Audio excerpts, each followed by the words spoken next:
కట్టి ఈ విధంగా ఇన్ని కేసుల్లో ఇరికించి తప్పుడు సాక్ష్యాలు పెడితే వాటి నుంచి తను బయటకు వచ్చింది కాకుండా ఇబ్బందులు పడుతుంది కాకుండా ఇప్పుడు మొన్న తీసుకొచ్చినటువంటి ఈ టాస్క్ ఫోర్స్ వాళ్ళు దాచినటువంటి విషయాలన్నీ కూడా చూస్తుంటే అసలు ఈ సాయి కృష్ణని పోలీస్ డిపార్ట్మెంట్ దేనికి వాడుకుంటుంది? దీనిలో అనేక కోణాలు మనం ఆలోచించాల్సి వస్తుంది. పోనీ లాకప్ డెత్ చేశారే అని అనుకుందాం. లాకప్ డెత్ చేస్తే బాడీ కూడా ఇవ్వకుండా సాక్ష్యాలను కూడా మాయం చేసే విధంగా బాడీని కూడా దహనం చేశారంటే సాయి కృష్ణని అసలు పోలీస్ డిపార్ట్మెంట్ ఎందుకు వాడుకుంది, దేనికి వాడుకుంది, ఇవన్నీ నిజాలు బయటపడాలి అంటే నాకు తెలిసి సిట్ ద్వారా పొరపాటును కూడా ఇది బయటికి రాదు.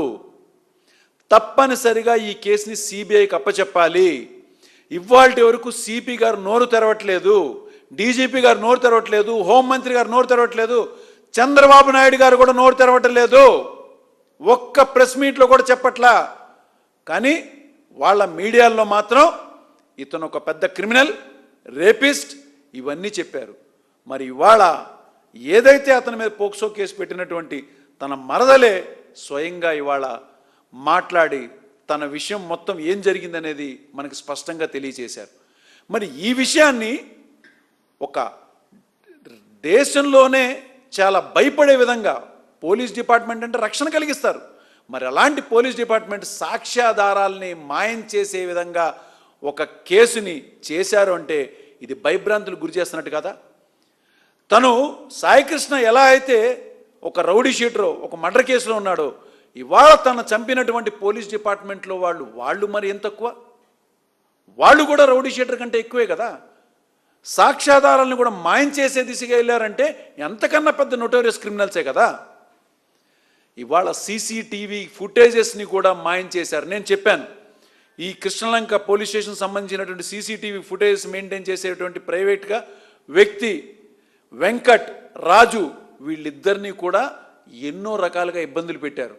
అది అవుట్సోర్సింగ్లో ఉన్నటువంటి ఆ యొక్క టెక్నాలజీకి సంబంధించిన ఫుటేజెస్ది డిలీట్ చేయమని వాళ్ళని అనేక రకాలుగా ఇబ్బంది పెట్టారు.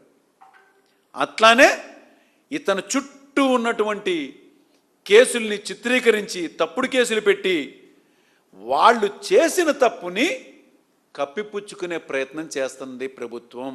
అంటే తప్పనిసరిగా దీని వెనక ఉన్నటువంటి వ్యక్తులు బయటికి రావాలి. అలా రావాలి అంటే సిట్ వల్ల కాదు, సిబిఐ దర్యాప్తు జరిపితేనే దీనిలో వాస్తవాలు బయటకు వస్తాయని చెప్పని ఆ రోజున మేము ముఖ్యంగా వైఎస్ఆర్సీపీ అధినాయకుడైనటువంటి జగన్మోహన్ రెడ్డి గారు బాధిత కుటుంబానికి న్యాయం జరగాలని వెళ్తే ఒక్కసారిగా ఉలిక్కిపడినటువంటి ప్రభుత్వం ఇవాళ దాన్ని కప్పిపుచ్చడానికి చేస్తున్నటువంటి ఇవన్నీ బయటికి రావడానికి ఏకైక మార్గం సిబిఐ అని చెప్పని మేము.